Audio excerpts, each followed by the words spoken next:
Canto 3 of Satyavan and Savitri, Book of Love, Book 5, third canto.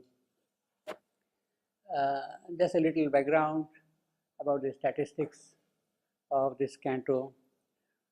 In this particular canto, we had 3 sections. Section 1, starting from 103.1 to 103.76. This is section 1. In other words, there are 76 sentences in section 1. 76 sentences in section 1. And there are in all 321 lines.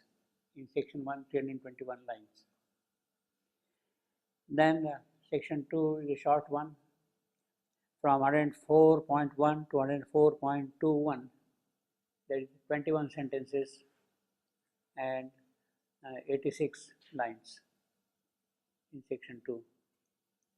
And section 3, 105.1 to 105.10. That is 10 sentences with a total number of 37 lines. So we have got therefore 76, 21, 10 number of sentences in these respective sections, and correspondingly the lines are 321, 86 and 37 in this section. So the total number of lines we have in this particular book is 444, and total number of sentences 107 sentences. 444 lines, 107 sentences. And matter of general interest, for instance, here the second sentence, yet in the heart the secret conscious selves at once aware crew of each other, warned by the first call of a delightful voice and the first vision of the destined fate. It is a 4-line sentence. 4-line sentence we are calling stanza.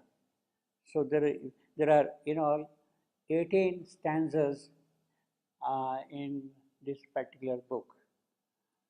Now, this is an important statistics from the point of view of the inspiration falling into certain patterns. Sri Aurobindo in the earlier phase of writing was constantly sort of slipping into writing 4-line sentences, stanzas. Constantly. It was kind of a natural thing, it was happening that way. But then he was not happy with that, it should be a kind of a continuity of stanzas in the epic, because it brings a kind of a monotony to the flow of the poetry itself. So he sort of wanted to break off from stanzas.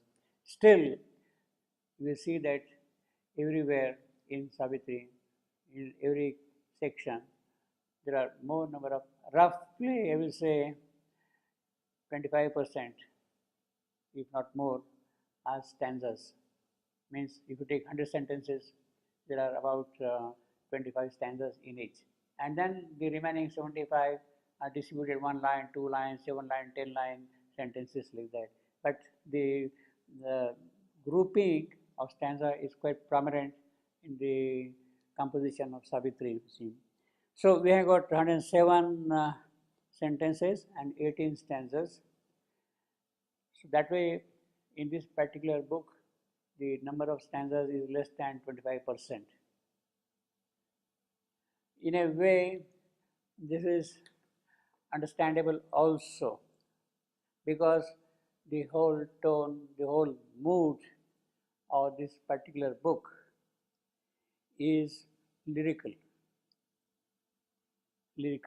and it has a natural tendency to have that kind of freedom.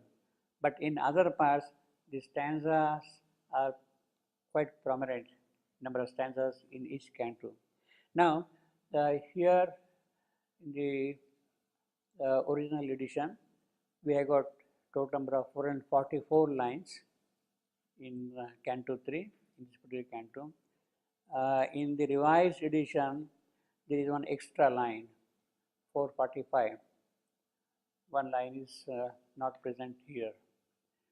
Now, how it happened, we don't know, etc. All that. But the comment which is made is the line was omitted. In the earlier edition, the line was omitted. Now, whether line was omitted or it got advertently dropped. See, omitted means as if deliberately omitted.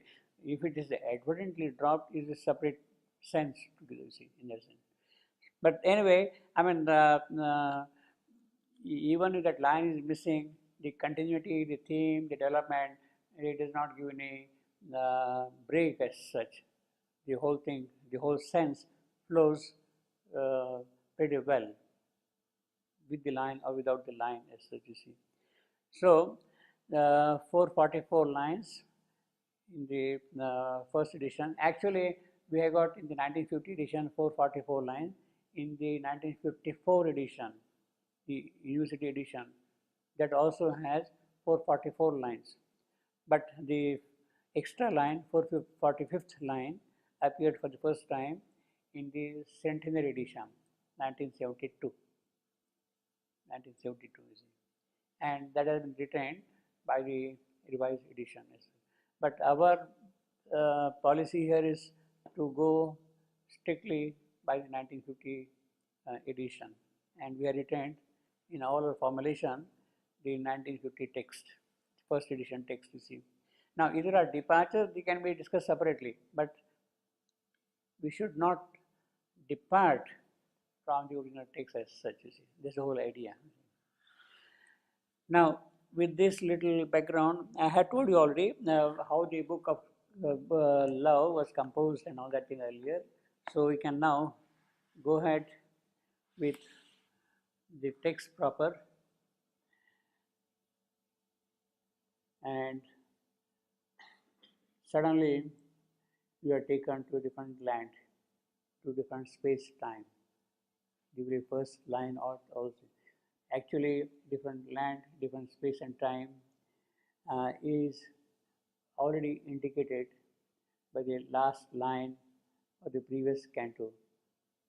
The last line of the previous canto says very clearly, "An hour began the matrix of new time." Now, this is a very loaded statement, and it is the opening of this new time that we shall start seeing now in this particular canto, how the new time is really beginning with this one, an hour.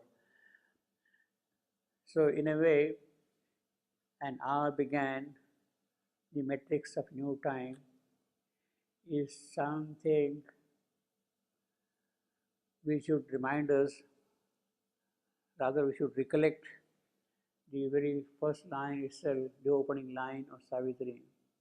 It was the hour before the gods awake, the hour before the gods awake.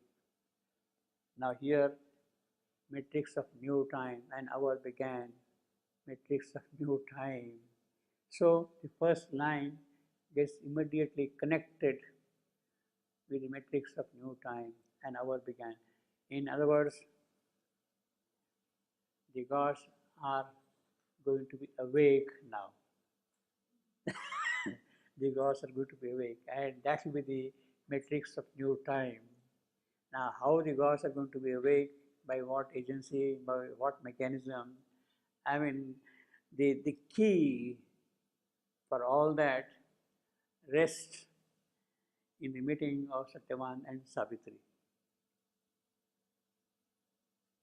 Of the gods getting awake, it kind of rests in the meeting of Satyavan and Savitri. That is what it would mean, basically, you see. Out of the voiceless mystery of the past. So, voiceless mystery of the past, when the gods were asleep, nothing was happening.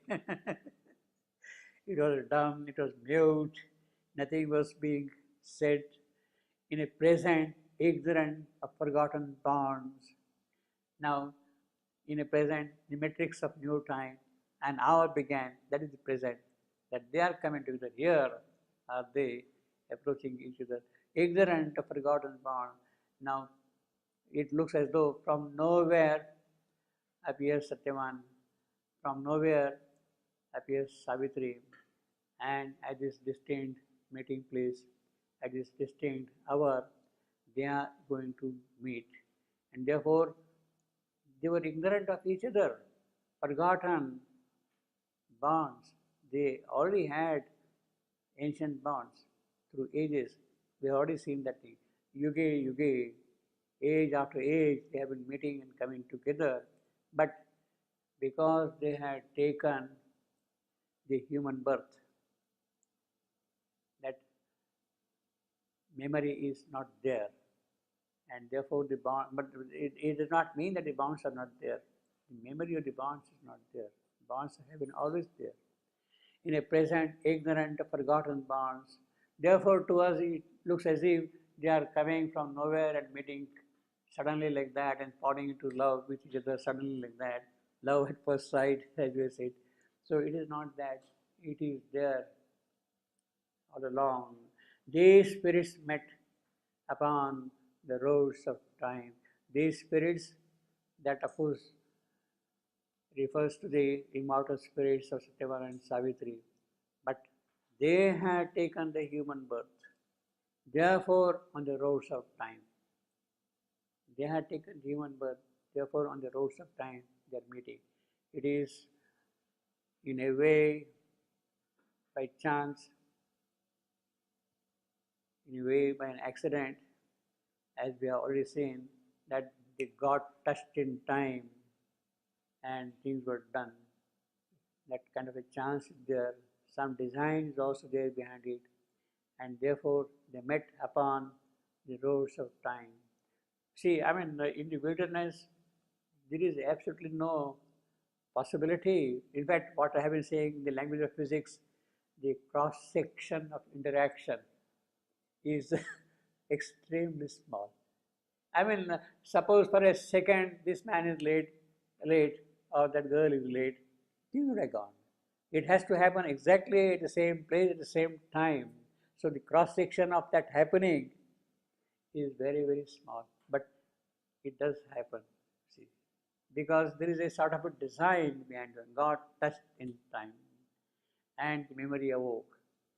Yet in their heart, the secret conscious self, because they had taken the human birth, they are on the roads of time, the bonds were forgotten. Yet in the heart, the secret conscious selves at once aware grew of each other, warned by the first call of a delightful voice and a first vision of the destined face. Now, again, there is this puzzling phrase here. At once grew aware of each other. Okay, that's all right. That is clear enough, so to say. Warned by the first call of delightful voice. Nobody has spoken so far. Neither Satyavan has spoken nor Savitri has spoken. Yet there is a delightful voice. We have seen earlier also, no? The chariot stood like an arrested wind, and he felt the voice of he felt the liquid voice, you see, felt the liquid voice. Now it is that voice, it is that inner voice which is being heard. It is sort of coming out in time, on the roads of time, that inner voice, the delightful voice. It is that which is indicated. They are not spoken yet so far to each other, neither Satyavan nor Savitri. By the first call of delightful voice and the first vision of the destined face. First vision of the destined face. Now, obviously, this would correspond more, this would correspond more to Savitri. It is Savitri who is seeing the destined face. Well, I mean, the phrase is such that it could be applied even to Satyavan, you see. But because it is Savitri who is in the quest, it is she who is going to see the destined face. Destined face. It is Savitri's destiny in that sense. And a first vision of the destined face as when being cries to being from its depths behind the screen of the external sense and strives to find the heart disclosing word. Well, this is plain poetry. As when being cries to being from its depths. So they're not speaking, but there is something from within which is coming out, which is speaking out, which is giving inaudible utterance to their expression and strives to find the heart disclosing word, the passionate speech revealing the soul's need, but the mind's ignorance veils the inner sight. Only a little breaks through our earth-made bounds. So now they met in that momentous hour, that momentous hour. That is the significant hour. That is the important hour when things are going to happen in a very dramatic manner, in a far-reaching manner, with consequences which will turn things totally in a different manner of deep consequences. Therefore, momentous hour. It is of course a very crucial kind of a meeting. It is not only crucial, it is also a serious meeting. It is going to decide the entire future of this creation. So in that sense, it is a very crucial meeting also. It is destined phase in that sense. It is going to decide the entire future of the creation. And it is that total significance which is embedded in the momentous hour, that moment. Now, of course, that hour we have seen earlier also in the early morning, maybe around 8 o'clock. So it is that momentous hour which is going to decide things. So utter the recognition in the deeps. This is important because it says no earlier, being cries to being from its depths. It is not the human person who is speaking or giving utterance. Something from within is speaking out, and it is that which is telling. So utter the recognition in the deep, the remembrance lost, the oneness felt and missed. It is that which has been recaptured in that particular moment. And obviously, thus Satyavan spoke first to Savitri. Obviously, it is the young man who is going to make advances towards the young girl. It is sort of natural. And the example which I had given you last time, it is the male cuckoo bird which does mostly shouting. So it is that, and it is he who has to take the initiative. He has to take the lead and approach Savitri. Thus Satyavan spoke first to Savitri. While on the romantic plane, we can understand that it is the young man who has to take the initiative. But in the subtler sense, in the occult sense, it is Satyavan who is seeking Savitri. It is he who is in search of something in life. He would find something missing in his life here, and therefore to get that fulfillment, it is he who is looking for something in Savitri, And therefore, because he is a seeker from that point of view, it is he who has to speak out first. Savitri does not seek anything from Satyavan. It is Satyavan who seeks something from Savitri. Savitri is there not to seek, but to fulfill, to give him the truth which is already in his possession, but which is kind of kept back from him by somebody. So Savitri does not seek. She is there to give him the truth which has been kept back by somebody from him. Whereas Satyavan is seeking something, and therefore it is he who has to speak out and ask something, etc., from Savitri. So it is that kind of relationship which at once gets revealed in that very opening line. Thus Satyavan spoke first to Savitri. He is the seeker in that sense. O thou who comest to me from time, silences. So naturally he is looking at her now from a different angle altogether. Yes, I have been moving in time, but I was not getting anything. The time was not answering my queries of life. My quest which was there, it was not getting fulfilled by time. But you are coming here. You have come here out of time silences. I was waiting all the while for this time to arrive, and you have come here. Yet thy voice has wakened my heart to an unknown bliss. Now this poor fellow again he says, thy voice, she has not spoken a word. she has not spoken a word, you see. Actually, this is the most important thing. We had that thing earlier also, no? Yeah, in previous canto we had that thing. The man instrument like an arrested and a liquid voice. He felt the liquid voice.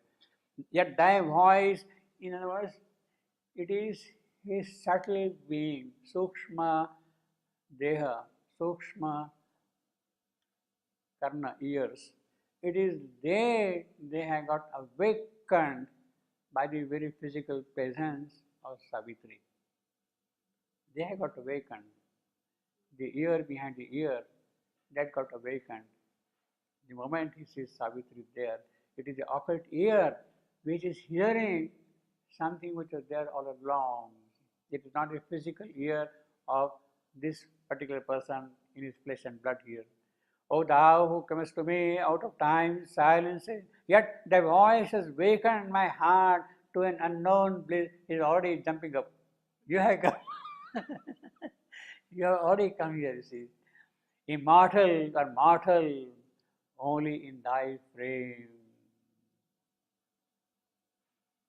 Now again, you see, suddenly he has gone up to a different level altogether. He doesn't see Savitri just as a human. She is an immortal or mortal only in thy frame. Yes, you are immortal. You are a goddess. Definitely you are. But you are also a goddess who has taken the mortal body. You are in a mortal frame. That is what I see here. You have taken a human frame, but you are really immortal in that human frame. I see that. Yet the voice has wakened my heart to an unknown flame. Immortal or mortal, only in thy frame, for more than earth speaks to me from thy soul. And more than earth surrounds me in thy gaze. How art thou named among the sons of men? He is asking Savitri, what is your name? Who are you? What is your name? I think here is the clue of what he has been hearing. Pardon me? More than earth speaks to me from thy soul. So that's what he has been hearing. Yeah. Her soul is speaking to him. Yeah, of course, it's soul, obviously. For more than earth speaks to me from thy soul. Already, obviously. It is that which is hearing. That's the voice he is hearing. That's the voice, obviously. Yeah. In other words, really his inner ear got awakened. Subtle body has become alert. And more than earth speaks to me. So it is not the physical earth and the surroundings and all that which I have been seeing all around. Something else is there which is speaking to me. And from thy soul. And more than earth surrounds me in thy gaze. How art thou named among the sons of men? Now, of course, she's a girl, but he is calling sons of men. Daughter of men. This is what the modern mind would say. Yeah, yeah. Sons of men is the strong progeny of the future. So she is the one who is going to take lead, the pioneering spirit man, in that sense of man. Yeah. This phrase is certainly not acceptable to the modern mind, to the modern psychology, you see, for Savitri. But there is a kind of a charm in this poetry. But maybe there can be a reason. For her, it's the men who would be interested in her name. So how are they called among the men? Among the sons of. Yeah, but then why? You see, she is of course a girl, but among the sons of men, why? Among the people of, among the daughters of men, or whatever, you see.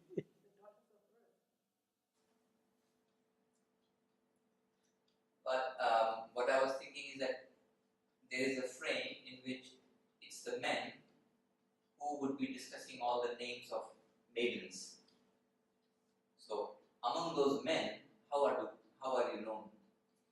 Because they would be the ones speaking No, about but here that is true. There is possibility, but they are now just two persons together, yeah, face to face each other. You see.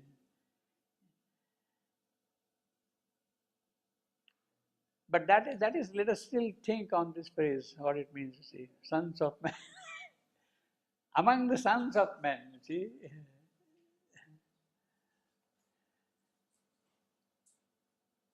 Whence hast thou dawned, filling my spirit's days?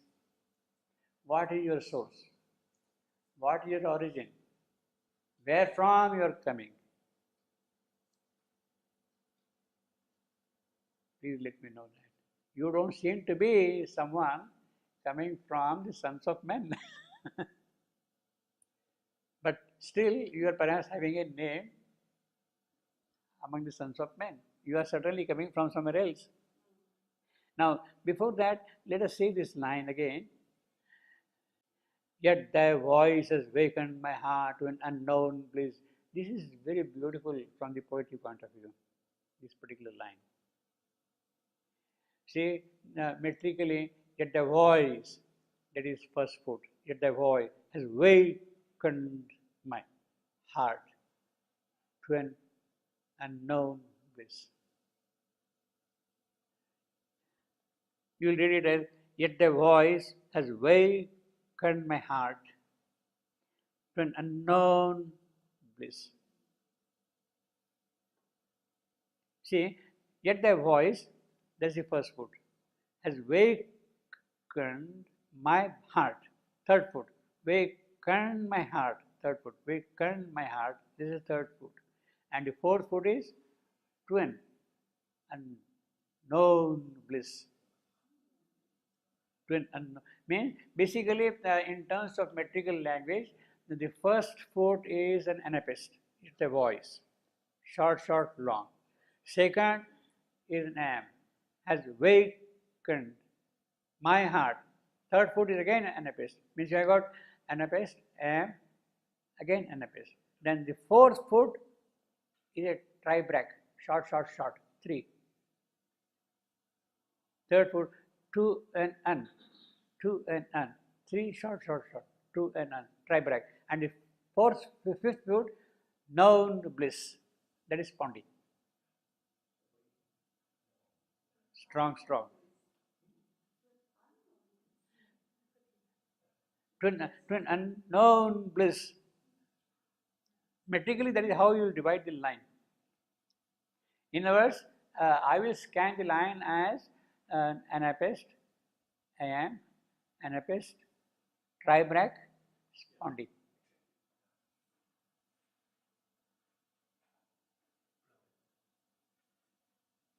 That is how it is scanned. You see. Now the reading is very clear. Yet dive, yet a voice awakened my heart to an unknown bliss. Known bliss has a strength. It has to be spondy. It cannot be broken. Therefore, the tribrac in between three shots or short to and un gives you kind of a dip to force the spondy. Metrically, this is a very beautiful composition from that point of view. Yeah, because two NFS are there, they're speeding up. Two NFS are there speeding up, you see. Yet the voice is wake in my heart to an unknown bliss.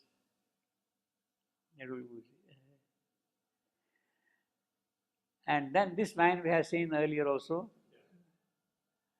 Immortal or mortal only in thy frame. Now, this line is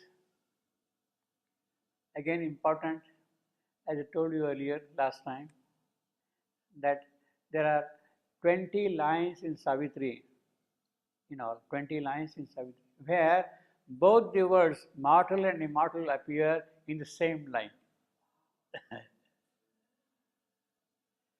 Mortal and immortal appear in the same line. So this is one of the beautiful examples of that. 20 lines where immortal and mortal appear in the same line. Last time we have seen 102.21, third line of the sentence. The immortal wrestler in his mortal house. The immortal wrestler in his mortal house. 102.21. Now, of course, this is immortal wrestler, that is the soul of Savitri, divine Savitri, in the mortal house who has taken the human birth. That is what it means. And this is a very good example, immortal or mortal only in that frame. You see, there is a purposeful repetition of these phrases, you see, in that sense. They bring out another force, another dimension. Immortal or mortal only in thy frame. Now, as I said earlier, the Vedic description is the immortal in the mortal. The immortal in the mortal. And according to the Vedic description, that immortal in the mortal is Agni. Agni is the immortal in the mortal. So there is a purposeful reference to Agni who is present in us as an immortal in our mortal nature. Now, of course, the Vedic Agni, we can call it as a psychic being. He is the Agni, he is the spark of the divine, the fire. So he is immortal and he goes from birth to birth as immortal, for a certain purpose or whatever it is you see. So, actually in the Gita also I got Amsha Sanatana, eternal portion. Agni or the fire is the eternal portion in the mortal. Eternal portion in the mortal. He also says, Mamai Amsha, my part, my own little self part. Mamai Amsha, Amsha means part. My own part is this here. This is that. The divine part is what he is. So the immortal and immortal is, that this thing is definitely connotative of the spiritual nature of the whole meeting. In that sense. So whence hast thou dawned, filling my spirit's days? Well, of course, the meeting is taking place in the morning, and she is coming here. Where from you have come? Brighter than summer, brighter than my flowers. Now, obviously, he says brighter than summer. See, again, as I told you, the meeting is taking place in the morning, and that morning, that meeting happens to be in the month of in summer, which is very important. It is exactly 1 year after this meeting in the month of summer that Satyavan is to die again in summer. So that summer is connotative. It is not only descriptive. It is not just poetry. It is functional. The presence of summer here is functional. Brighter than my flowers, obviously, all my joys which are there around here. Into the lonely borders of my life, O sunlight, molded like a golden maid.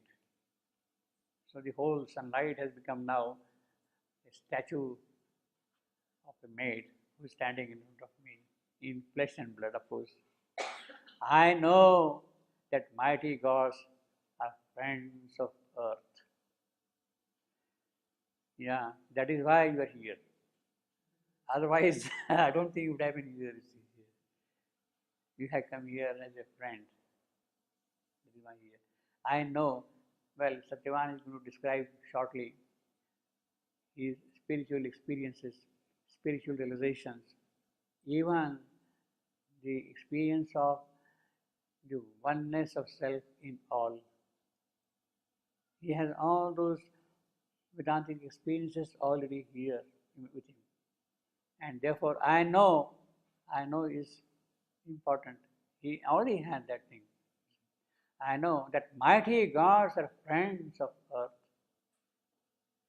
Amid the pageantries of day and dusk, long have I travelled with my pilgrim soul, moved by the marvel of familiar things. Now, pageantry of day and dusk, day after day, their pompous display, their glorious display, their spectacular display of morning, of evening, with different colors, the birds coming out of the trees, and then again in the evening, it is coming back to the homing tree. This is the spectacular display. Amid the pageantries of day and long had travelled with my pilgrim soul. Means from morning till evening, I have been following a certain spiritual path, making spiritual progress all along, moved by the marvel of familiar things. Trees, mountains, rivers, birds, animals, everything, they have been my familiar comrades. Earth could not hide from me the power she wields. Even though moving mid an earthly scene and the common surfaces of terrestrial things, my vision saw unblinded by her form. The Godhead looked at me from familiar scenes. Now that is the important thing. Because he is a man of spiritual accomplishment already, Satyavan. He has high traditional spiritual experiences. And he says it is the Supreme Himself, as though through all these familiar objects, He is looking at me. Godhead looked at me from familiar scenes. All these trees, mountains, rivers, everywhere. It is He who is looking at me. And I have been always under His supervision, under His observation, so to say. Actually, this line, the Godhead looked at me from familiar scenes. It is not just a suggestive line of his spiritual accomplishments. It is a transparent line, what we would call a diaphanous line, transparent, diaphanous. It can penetrate through the veil, the thin veil of clothes or whatever it is. It is through that, it is a diaphanous line, the diaphanous image. It becomes transparent practically. You see, it becomes transparent. The Godhead looking at me from familiar scenes is a very transparent line of his spiritual achievements. Yes, I have all those realizations already here. This is a very great line in that sense, you see. God had looked at me from familiar scenes. What I have been calling a diaphanous line, you see. It penetrates through all the objects, through the veil, comes out, shines out. I witnessed the virgin bridal to the dawn. Again, he's repeating dawn. Earlier we had dawn and dusk. Now he's going to give the whole picture of the day. I witnessed the virgin bridal to the dawn. He's already talking with the bridal. The same man has fallen in love. So the marriage feast, marriage company, all those things, the tapestry.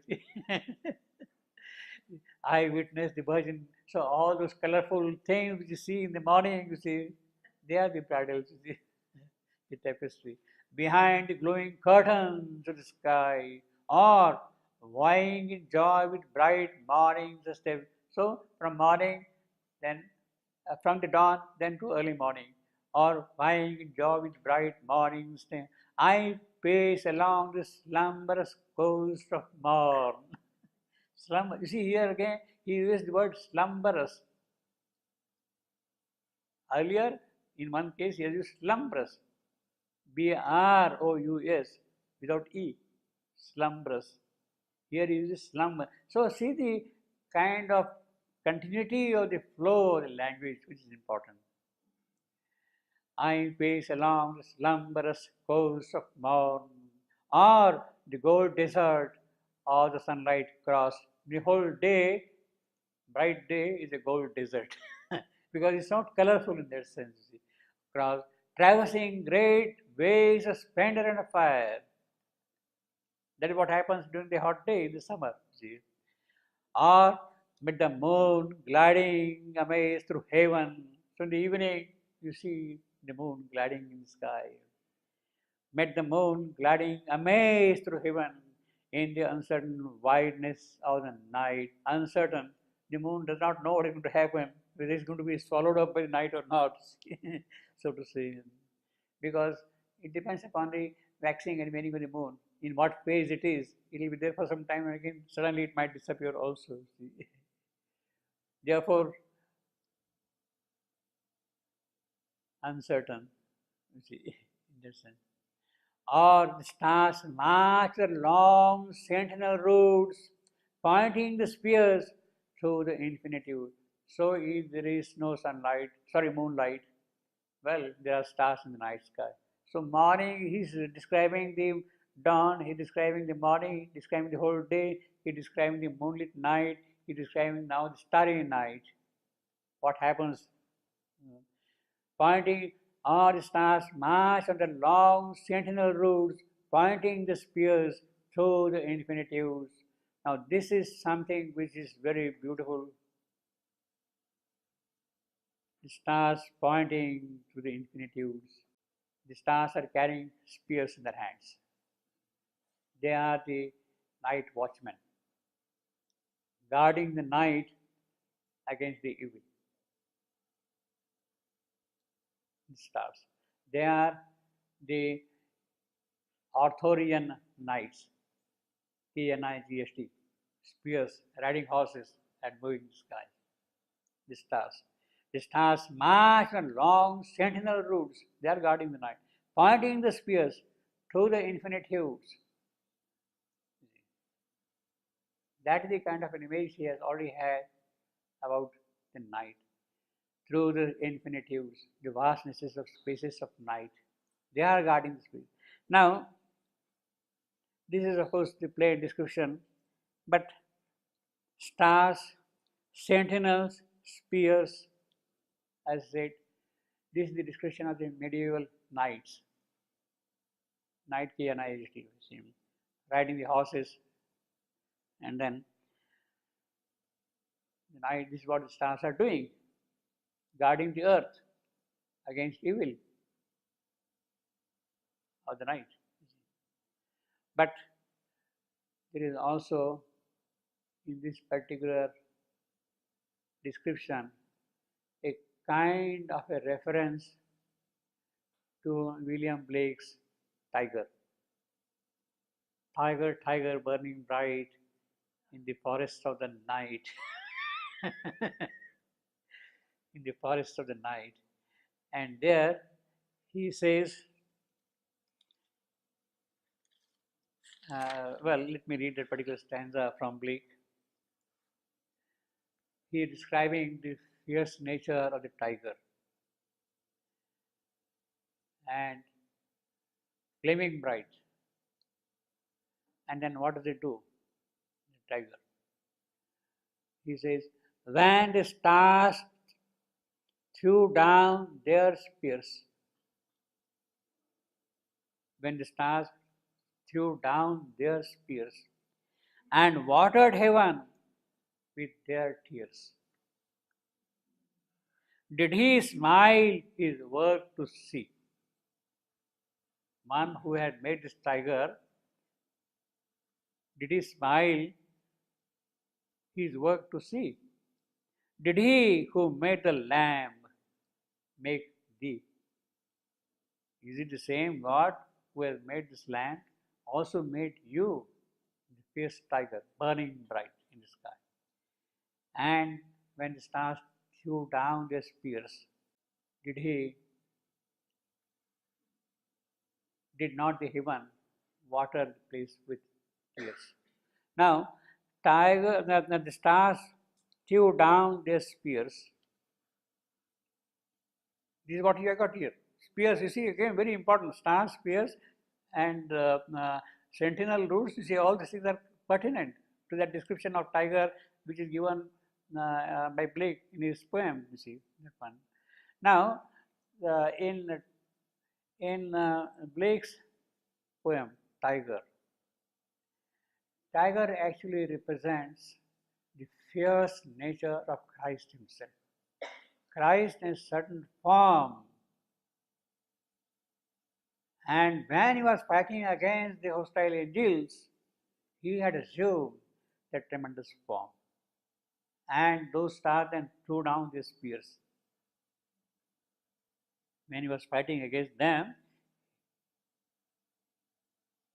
they abandoned their spears, and therefore the heaven was watered with their tears. Yes, the victory is won. So it is the fierce nature of Christ which is described here. And therefore he says, did he who made the lamb make thee also? Is it the same person who has made this small little mild creature also made this fierce tiger? Is the same creator? That is the reference there we see. So here the stars march on the long sentinel route, march through the ages, pointing the spears to the infinitive. So this is what he is describing, the whole sequence of day. And Satyavan has already read Blake's poem, Tiger. So he is referring to that, you see. He has read it already. See. The day and dusk reveal to me hidden shapes, what was concealed there.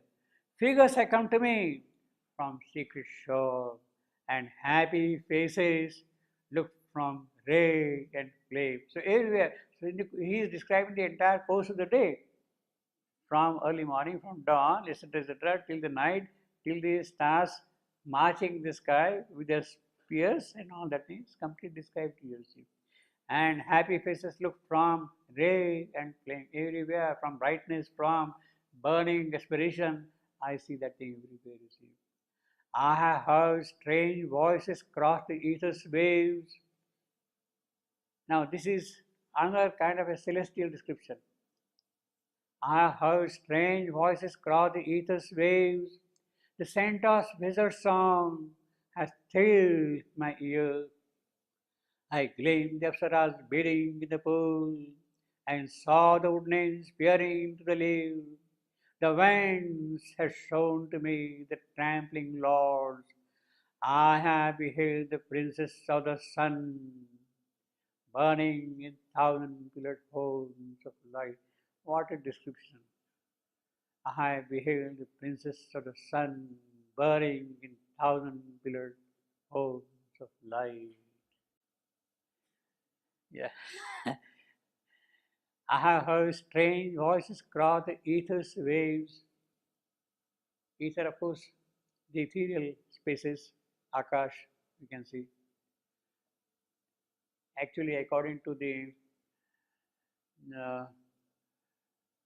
Sankhya philosophy, it is ether that the waves stir up in Akash, then comes Vayu. Vayu do the waves, the five elements of creation, five elements of creation. So it has that connotation, Akash, and wave, Vayu. It is that which is stirring up a movement in the expanses of space. And there, those waves are what I am hearing here. The same means I am hearing the music of the sky. I am hearing some other music. And this is the music of the celestial minstrels, celestial names, celestial beings, heavenly creatures. And some of the examples which he has given here are centaurs, apsaras, wood nymphs, of the celestial beings, you see. Centaurs, the equivalent to this description will be Gandharvas, Kinnaras in the Indian mythology. Gandharvas, the singers of music, musicians. Yes, all the five elements are there. All the five elements are present here. See, it's a very packed description, you see. Very connotative also, you see. It is not casual way for way of saying. That is the denseness of mystic poetry, the charm of mystic poetry also. Yeah. I heard strange voices crowded this way, the scent of. So this is the description of the Gandharva lok, of Kinnaras, of Apsaras, of wood names, what we would call Vana Devata, the Hindi term, the Sanskrit term Vana means forest, name Devata, Vana Devatas, Vana Devata, the forest goddesses, Vana Devata, good name.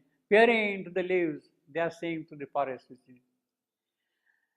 The winds have shown to me the trampling lords. Yes, they're marching on the grasslands and all that.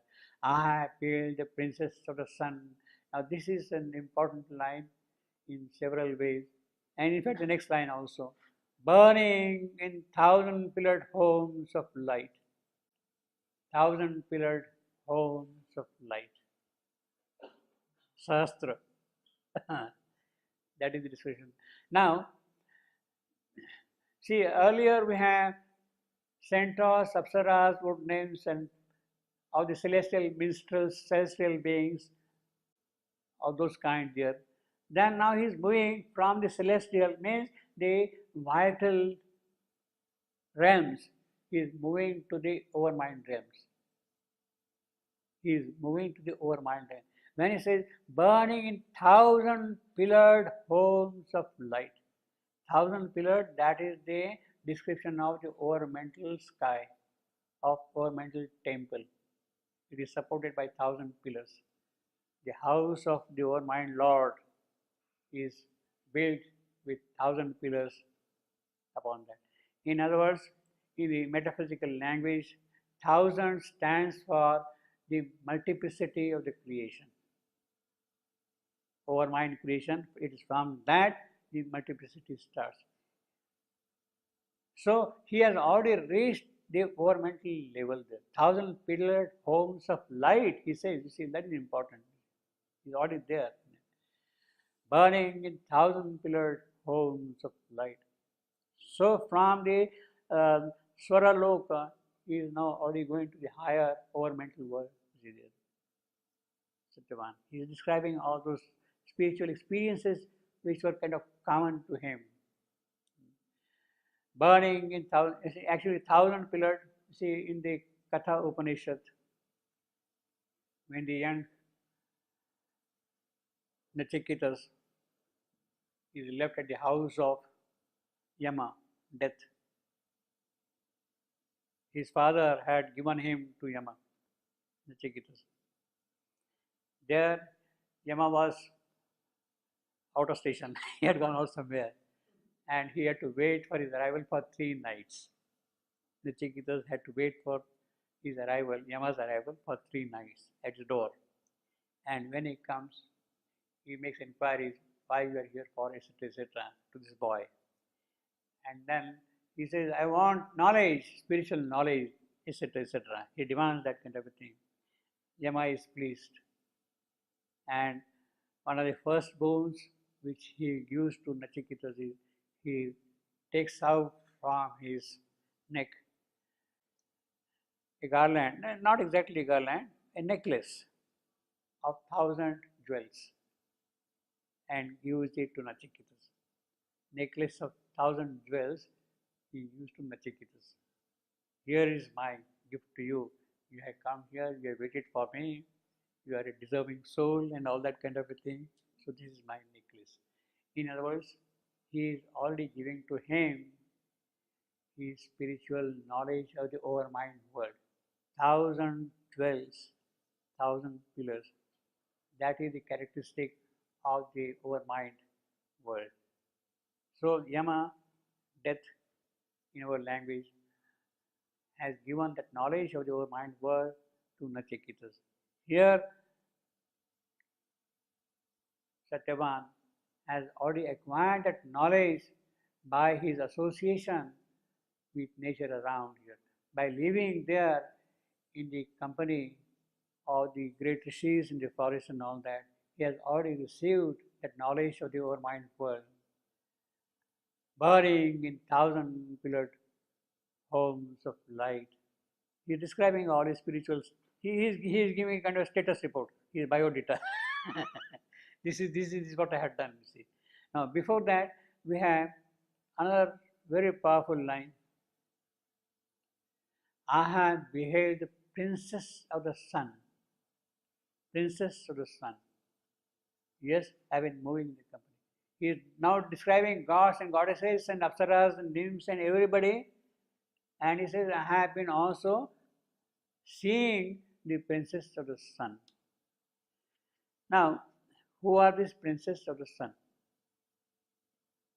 Whom Satyavan already knows.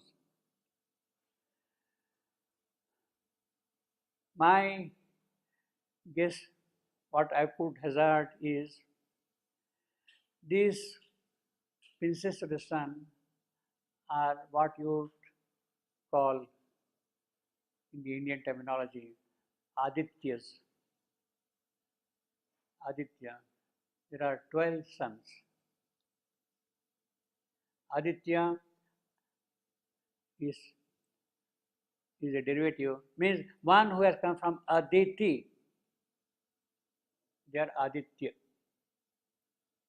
The sons of Aditi are Aditya. Sons of Aditi, the sun god. So these are actually sons. Now Aditi has 8 sons. So 8 princes according to the Rig Veda. According to the Rig Vedic description, there will be 8 princes of the sun. And what she has done is, she has taken back 7 sons to heaven and left 1 son below on earth.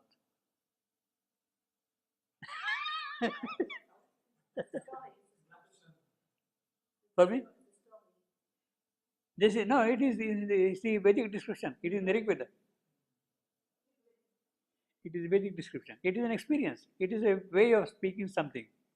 So she has taken back 7 sons and left 1 son below on the earth. Now this 1 son below on the earth, whom she has left, his name is Martand. Martand. the eighth son of Aditi, Martand. Marta means Mrityu, death, death now, and egg. He is kind of egg of the death here. She has left him here, Martand. And means which is mortal, you see. She has left him here on the earth. On the earth means on a mortal world. Earth stands for Mrityu Loka. She left the eighth son on the Mrityu Loka. He is the egg. He is the germinating power to give rise to things. So she has left him here. And seven sons she has taken back home. What they will do? They will do something from up, while this man is going to do something from below. One Martand is enough. Now, it is this Martand we can say is Satyavan. It is she who has left him here.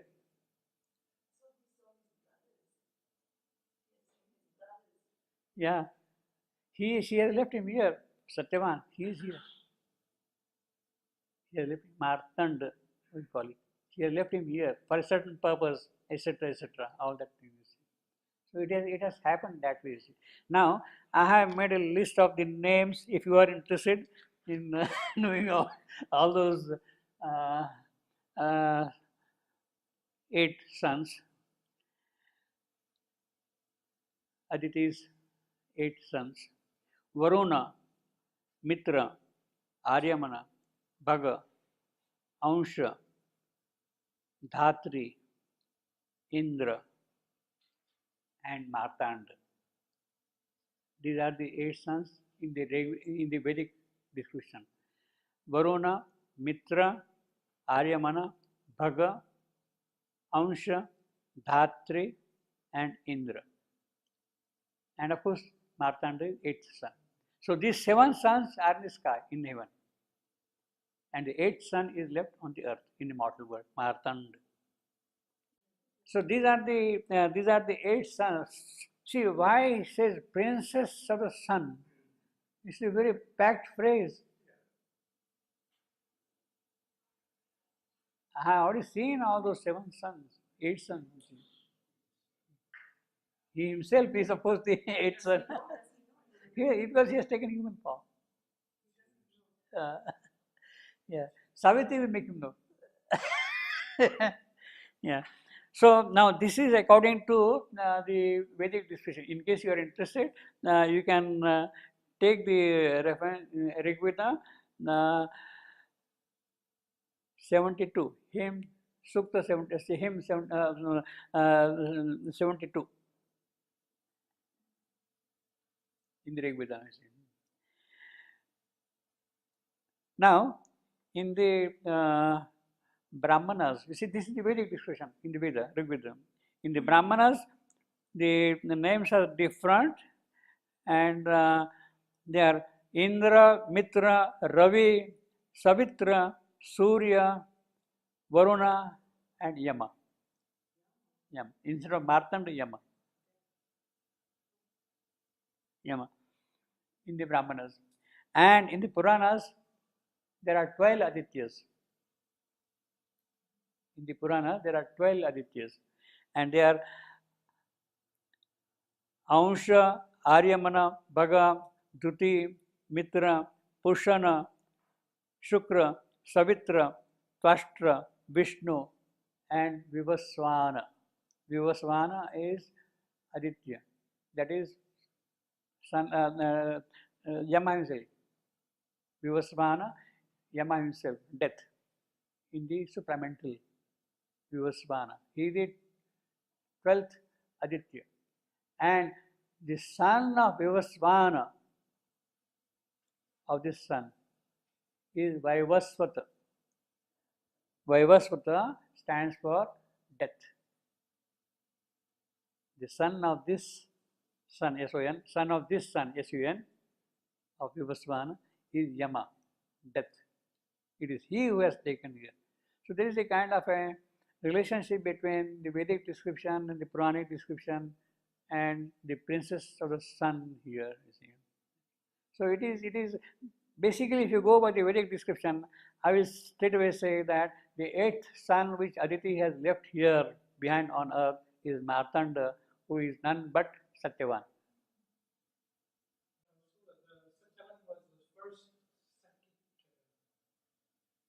Well, according to the Vedic description, he is the son of Aditi, whom she has left here in the mortal world. Now, according to the mother's description, according to the mother, it's not psychic. According to the mother's description, he is the first avatar. He is the first avatar, and not only first avatar, he is a permanent avatar. She says the permanent avatar, Satyavan. Actually, she narrates it in the context of the story of separation of this creation. When the four powers went away from the divine origin, the horror of separation was seen. She uses the word horror of separation was seen. And in order to correct that mistake of separation into that void, it is the Supreme Himself who has plunged. Supreme has plunged Himself into the void. He has stationed Himself into the void. And she says that it is that Supreme who has plunged Himself into that void after the separation of the four powers from the divine origin. It is that presence of the Supreme in the void, she calls Him as Satyavan. And she says he is the permanent avatar of the divine in this creation here. Therefore, we have got in the story, Satyavan in the grip of death. Shivandu uses the phrase the grip of death. And that grip of death can be loosened only by Savitri. He has stationed himself in the void. How to rescue him, how to bring him out of that void, that is the entire mission of Savitri. That is the entire mission of Savitri. So it is in that context all this meeting is taking place.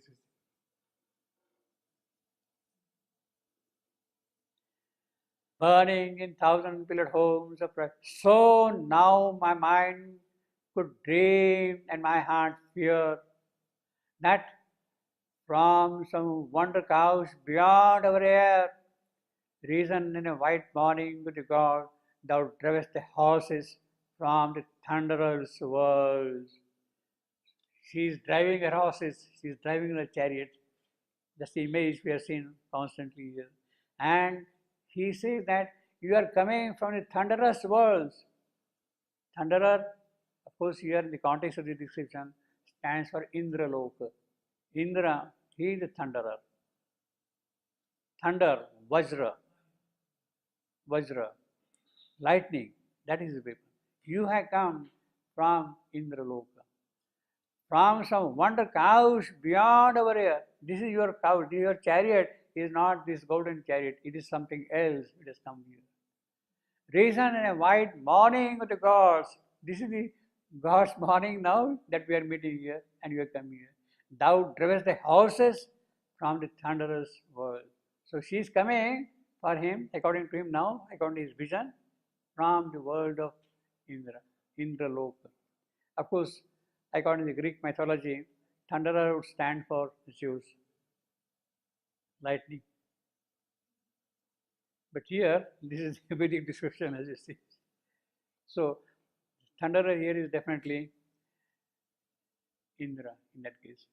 Although to heaven thy beauty seems a light, yes, I see you beautiful, celestial beauty. That is what I see in your figure here. You are human, but your beauty is celestial beauty. Now, the description in the Mahabharata story is Deva Rupini. She is the form, her goddess, she is a goddess, Deva Rupini, of Deva, of God, goddess. Deva Rupini. She is so brilliant, so beautiful, like a Devi, like a goddess. This is what Mahabharata story says. Although to heaven thy beauty seems a light, yes, yes, you're great, you're beautiful, you're far up there, like that is. But I'm not much interested in that kind of a beauty. I want somebody here in the human form. Much rather would my thoughts rejoice to know that mortal sweetness smiles between thy lips. Yes, yes, what I want is your mortal sweetness. Immortal is all right. He has given the entire description of the Adityas, of the Thunderer, of all those Apsaras and all that thing. They are very beautiful people and the singers and musicians and what kind. No, I'm not interested in those heavenly creatures. They may be radiant also, bright also. I want somebody here in flesh and blood in immortal form. Therefore, although to heaven the beauty seems a light, much rather would my thoughts rejoice to know that mortal sweetness smiles between thy lips, and thy heart can beat beneath the human gaze, that you can respond to the human sentiments, human passion, human feelings. You can respond to that. I want that.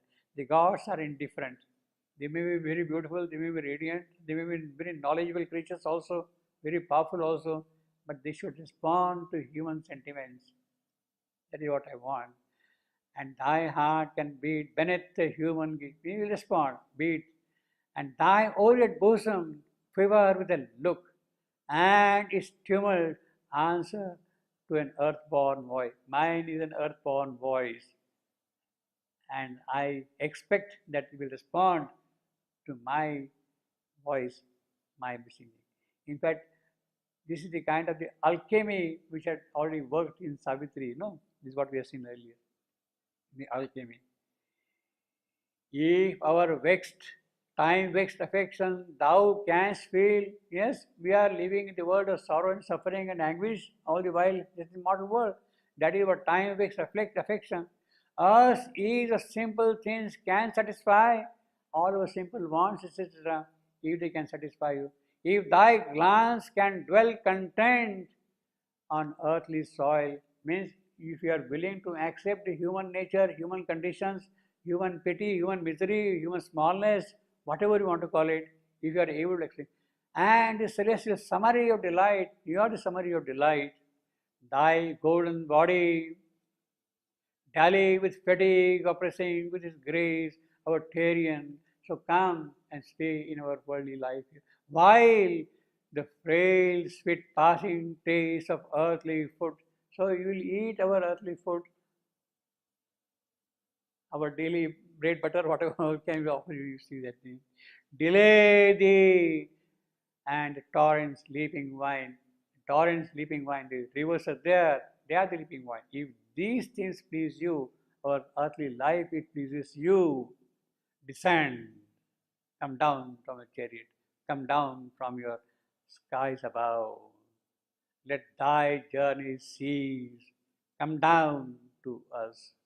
If this is appealing to you, this mortal life, if you are able to accept these human conditions, come down. Now, this one is Savitri's divine nature. Will she accept human limitations, human conditions, human littleness? That is the immediate implication here, descent. The other implication is, although Satyavan does not know at this stage in the human being, Savitri is a princess.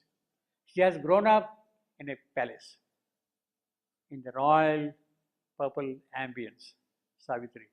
But here is a forest, here are hermitages, here are houses made of leaves. It is in this place we are living, Parnakotis. Will you accept this? You are living in the palace and here is a small little place like that. Will you accept it? If you are willing to accept it, come down from your palace, from your chariot. Descend, let thy journey cease. Come down to us. Now, this is also a kind of a command. Descend.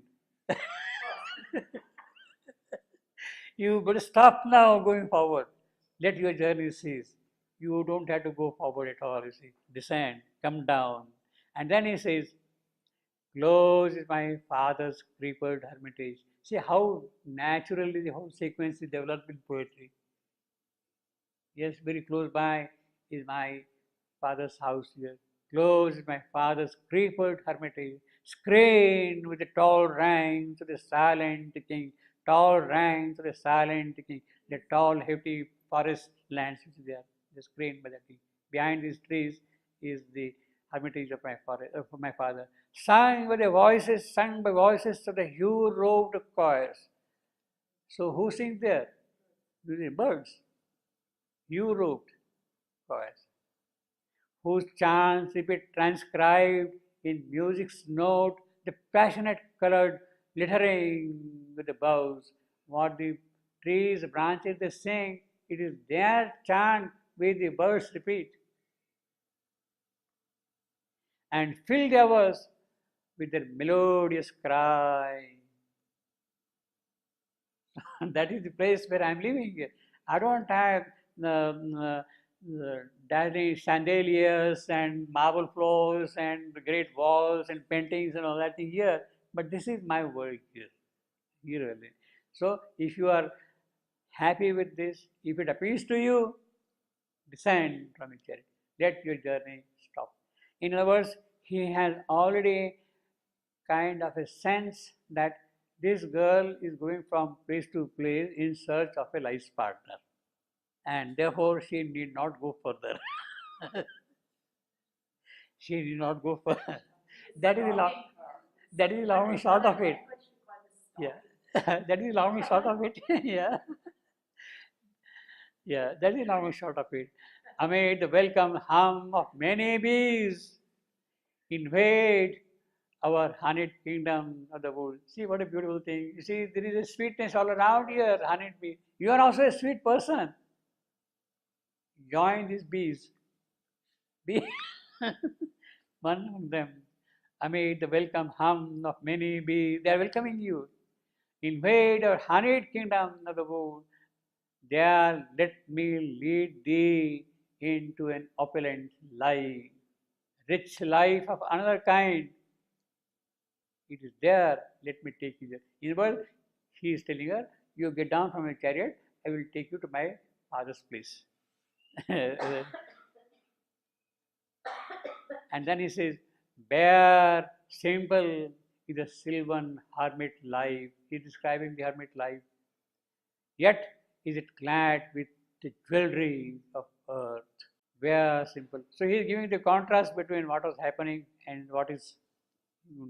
In other words, see, although the whole thing here, the meeting as we have in Savitri, between Satyavan and Savitri, is one morning meeting, maybe for 3 hours or 4 hours. They meet, etc., and then she goes back same noon time to her father's place. She returns from that point onward. Means just she stays there, they are together here just for 3 hours in the morning. She goes back. But possibly, I mean, while Savitri is going from place to place and all that, she must have stayed there for a few weeks in the hermitages, got acquainted with everything, then come to know more intimately about Satyavan, and then after that, she must have decided, yes, he is going to be my life partner. I mean, that is what normally would happen. But here, the other kind of a chemistry works, other kind of mechanism operates here. And once they have recognized each other's identity, the inner identity, there is no question of Savitri staying there in the hermitages for 2 months or 3 weeks or 5 weeks like that. Not necessary. Few seconds are enough. Done. That is the entire thrust and Savitri's, Shivandu Savitri's description. You don't have to get acquainted and know each other and see whether this fellow is good or bad, what are his habits, not necessary. Recognize everything.